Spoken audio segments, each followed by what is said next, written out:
Hello, and welcome to the presentation on textbooks. This is the last chapter of the text and the last primary presentation this semester. There'll be some small amount of content in the NETS module to help you review for the NETS exam, so don't forget to check out the NetSuites module. This module covers the last major section. So, why talk about textbooks? Textbooks are important. They are how many of us are introduced to education and critical thinking. We are given textbooks in the first grade, perhaps even earlier, and carry them throughout high school. The method by which these texts are chosen involves a large number of people, school boards, and group decisions. In other words, the way these texts are chosen is much different from the way they are chosen in college. In most colleges, your instructors have a significant amount of academic freedom in choosing your texts. Your instructors in college are also usually highly educated and specialized in the fields they teach, so they are able to bring their own expertise into the classroom along with the information found in the texts. In high school and earlier, however, teachers often themselves rely a great deal on the material found in the texts for their own information in the same way that students do. This makes texts doubly important. Unfortunately, however, decisions made by committee are not often the best. Elected school board officials who choose texts do not necessarily know the first thing about the subjects they are regulating. Choosing textbooks and educating children in general is seen as a battle for the hearts and minds of the young as part of the culture wars, and topics that should be factual become politically charged. History and civics texts are one of the important battlegrounds. How should our leaders be portrayed? Should we show their faults? Should our founding fathers be shown heroically? Should we emphasize mistakes or atrocities our country has committed or gloss over them? Are women and minorities getting fair representation in the text? Are they being overrepresented for a particular time period? Should the book send out a strong patriotic message? Everybody has an opinion on how children should be taught to think about U.S. history, regardless of whether or not one has any particular expertise with U.S. history herself or himself. History books are a primary culture war ground.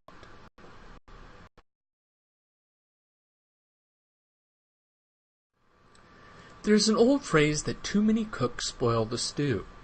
Because high school texts are written by large groups of people and they are written to satisfy committees, they suffer from groupthink.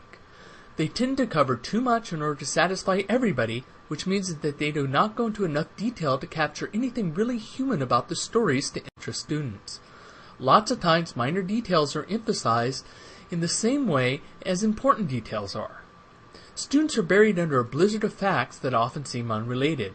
The books are often dry and devoid of any real tone or voice. Since these books are essentially written by committee, there is no real thesis or theme to these books. They are books of trivia or facts.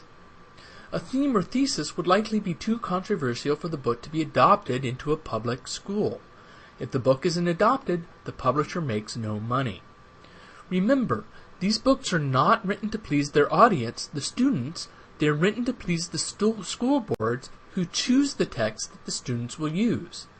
It is okay if they are boring so long as they are not offensive. It is better to drown students with a tsunami of facts if that means that everybody involved in the decision-making regarding the textbook has his or her own particular pet interest in the books mentioned somewhere than to accidentally leave somebody's pet interest out and have the book be rejected.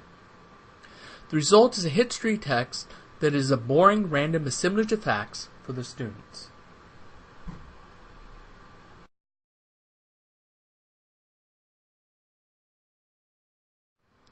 History texts often have a tendency to be dumbed down. They are dumbed down linguistically.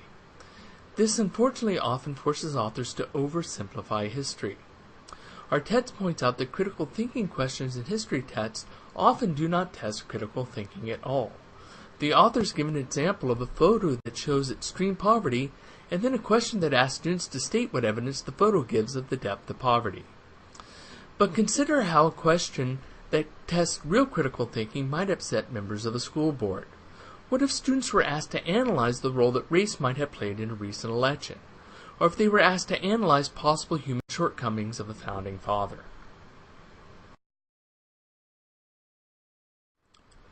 Our text also points out that history texts can often go too far with multiculturalism now. This is a result of many cultures having been completely ignored in the past. Women and minorities were completely ignored for the longest time. Now they justifiably receive attention. The text points out that this can be a problem, however, when historians bend over backwards to find examples of minority or women historical figures during time periods where they did not play influential roles. Unfortunately, because of time periods that were sexist and racist, many women and minorities were simply not given the opportunity to shine during these particular times. During these periods, their influence therefore may be muted. Searching for and overemphasizing such figures could therefore be misleading. Oftentimes, there's also a bias in handling of different cultures as well, given perhaps oversensitivity to multiculturalism. For example, the text points out a case where sexism in the Catholic Church was pointed out in detail, but sexism in Islamic countries was downplayed. It is of course understandable that we want to avoid teaching children information in such a way that may encourage racism, ethnocentrism, or other isms. At the same time, however, history is full of nasty truths, and in a democracy we depend on a voting public that is savvy to these truths. In addition, we can easily see how sensitivity to one group can harm another. For example, in the example mentioned previously, sensitivity to emphasizing sexism in Islamic countries may seem to be sensitive in a country where Muslims are often discriminated against, but of course women are also often discriminated against, and does it do women justice when their suffering is downplayed because of political correctness? This is the kind of case we can sympathize with.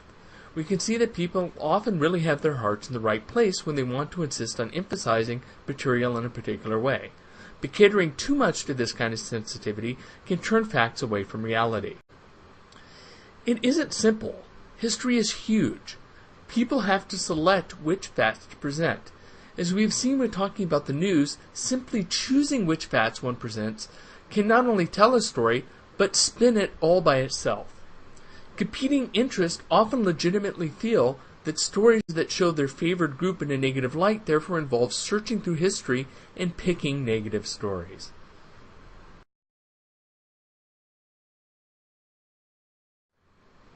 The text also points out that facts that are embarrassing to the U.S. are often omitted or played down.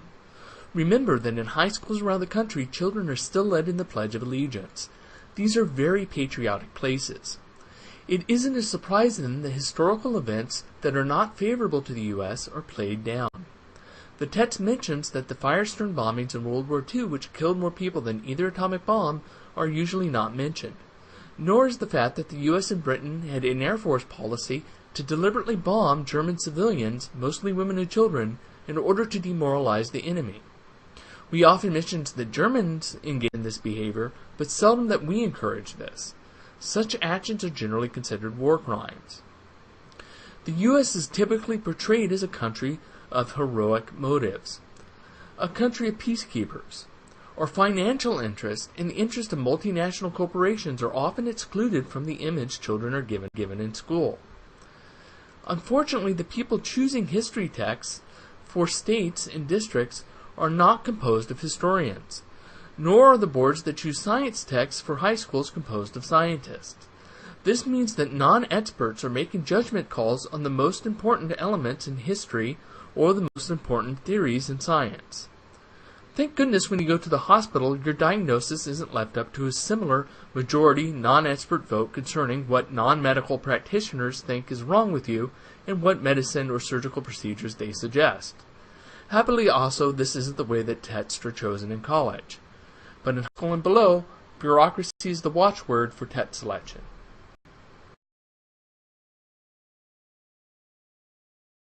Textbooks and indoctrination. There are numerous and complex reasons for why textbooks are the way they are. But it seems clear that one issue is that various interests want to sculpt the minds of the young to be what they view as ideal citizens. Some people think that ideal citizens should have fiercely patriotic views. They should be shown the best of our country and the worst should be hidden from them. They should be taught that we are the greatest nation on earth in all ways and at all times, morally, economically, militarily, and so forth. Others think that ideal citizens need to be continuously questioning the policies and value of their leaders. They shouldn't be taught that we are the greatest nation on earth no matter what we do. Instead, they should be taught to ask in what ways are we great and in what ways can we be better. In what ways can foreign countries learn from us and in what ways can we learn from foreign countries. People with the second view tend to see people with the first as blindly patriotic. People with the first view tend to see people with the second as overly critical of the U.S., often saying that they blame America first. In terms of high school text, the first view tends to dominate. High school texts are overwhelmingly patriotic, and negative elements are whitewashed or not mentioned at all, with the exception of certain multicultural issues that have become so overwhelming that they are now mentioned in text. The horrors of slavery are now mentioned. The horrible and sometimes almost genocidal treatment of the Native Americans is now mentioned in text, for example. Some say that these are still downplayed, but they are at least present. Which view do you hold? Do you think that being a good citizen and responsible voter means thinking about history in such a way that one is primarily taught patriotism as a value, or questioning authority as a value? How would you go about producing less biased textbooks? Our text mentions that the Swiss-based school program International Baccalaureate Organization is used by many schools throughout the world, and the publishers develop history books from an international point of view, making country-centric view much less likely. What do you think of such a program? Textbooks are highly politicized, and Texas is a key battleground. In November of 2014, the Texas State Board of Education, believe it or not, approved a new history textbook that promotes Moses, yes Moses, for more than 1,500 years before the birth of Christ, as a founding father of the U.S.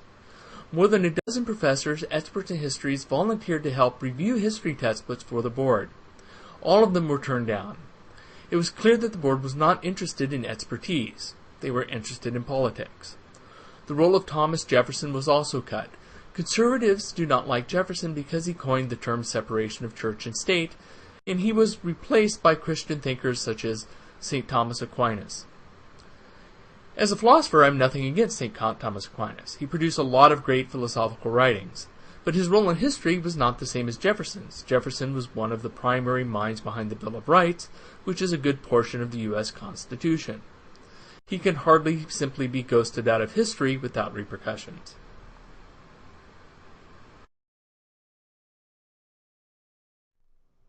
Here are a couple video clips about the issue of Texas school books. I will count down from 5 so that you can pause to view them. 5, 4, 3, 2, and 1. Evolution is another issue that is highly politicized in textbooks today. Regardless of whether or not one believes that evolution is true, there is no doubt that the belief that evolution is true is the overwhelming consensus of the scientific community.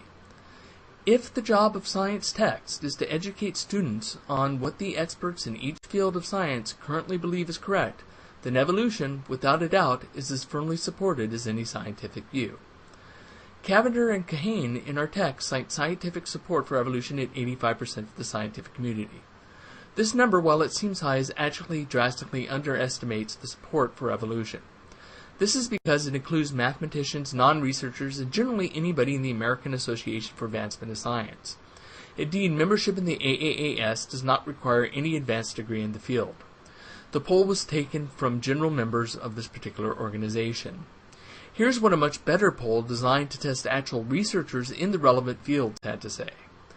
Out of 480,000 Earth and life scientists in the United States, with respected academic credentials, only 700 believe in creationism. That's less than 0.15%. This means that 99.85% of Earth and life scientists support evolution and deny creation science, even in the U.S., where things tend to be tilted more against evolution than in other major industrialized nations. The National Center for Science Education's Project Steve, for example, has a petition among PhDs in the sciences who have the name Steve specifically. And there are more such scientists with the name Steve alone who have specifically signed this petition than there are those who support creationism altogether. Now again, the issue here isn't whether or not evolution is true. You might argue that scientists have been wrong in the past. You might argue that you think scientists are wrong about this.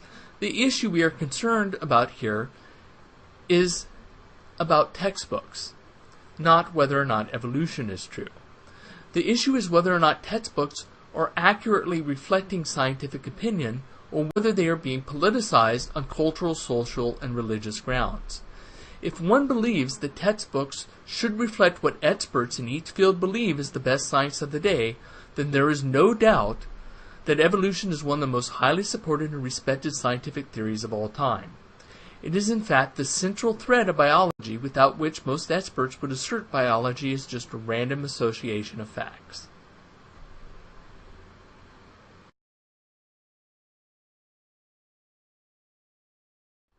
Censorship.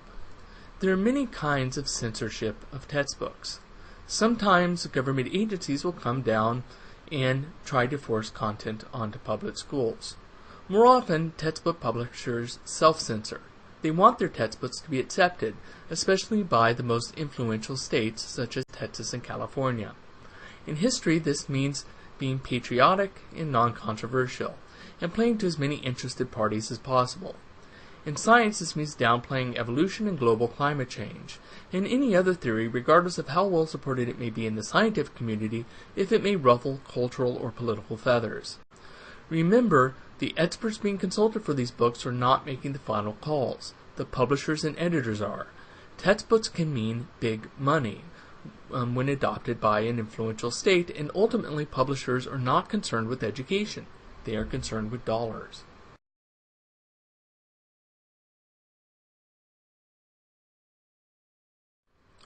Even non-textbooks are censored. Literature, for example, often gets the axe. Sometimes this is done for reasons of being politically correct.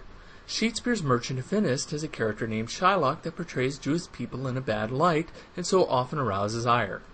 Huckleberry Finn, even though it has a profoundly anti-racist message, uses the N-word throughout the book and so is commonly censored and banned in schools. Other books are censored or banned with less noble intentions. The previous examples at least seem to be designed to spare the feelings of minority students who may be in the middle of classrooms of students who might not be fully able to appreciate the messages of the pieces. It might be difficult, for example, for a black student reading Huckleberry Finn, even if it is an anti-racist book, especially if there are racist students in the classroom who snicker over the use of the N-word. Other works are censored, however, because they have words like hell or damn in them. Perhaps silly when we consider the prevalence of swearing on campus, television, and other media marketed at children of school age, video games and the like. Shakespeare's Twelfth Night often gets the axe because it violates rulings on the portrayal of alternative lifestyles. Other books, such as the Harry Potter series, were systematically banned from school libraries in spite of their tremendous popularity with students of that age group, because fundamentalist Christians objected to a magician hero in the books. A movement similar to the movement designed to ban role-playing games such as Dungeons & Dragons in the 80s.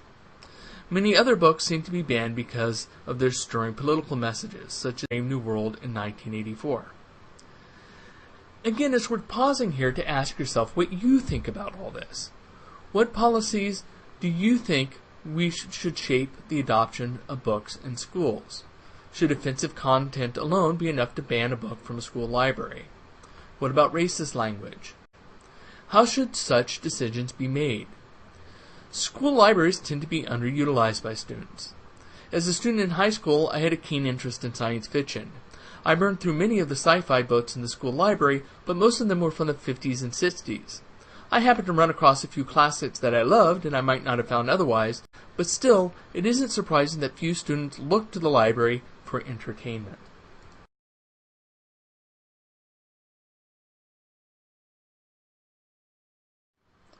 College texts are not immune from politicking, but as mentioned previously, the situation is much better. College professors have much more academic freedom than do high school teachers. They are typically allowed to choose their own textbooks within reason, although this isn't the case with every college. Another difficulty is the fact that colleges are, of course, in the position of educating students fresh out of high school. College professors are often confronted with students that have been programmed to think of education in a way that is entirely inconsistent with college. That is to say that they have been taught that education is about memorizing facts and regurgitating them on the tests. Many high schools do not emphasize critical thinking. A good deal of the first few years of college is teaching students another method of learning, teaching them to think critically as opposed to memorizing. As mentioned too, many high school tests are dumbed down using very simplified language. Thus, many high school students are unprepared to read college-level tests when they enter college. Further, they have not been taught that they should question what they read and ask challenging questions of the authors. Instead, they have been taught to simply memorize key points and to repeat those points back on test papers. This means that college professors themselves often have to dial back their own textbooks. Many textbooks do not give students primary readings from authors of historical importance because of the difficulty of their prose. Instead, they are given secondary sources that summarize these texts. Many students may think that this is just as good, but this robs the students of the chance to interpret these texts for themselves. There's often disagreement about the nuances regarding what these authors have to say, or regarding what to emphasize. When primary texts are summarized by secondary authors, those secondary authors must simplify the original work. They must choose elements to leave out and make concepts more basic. If they didn't do this, there would be little point in having a secondary text. But of course this comes at a cost. The secondary author is doing much of the thinking for the student.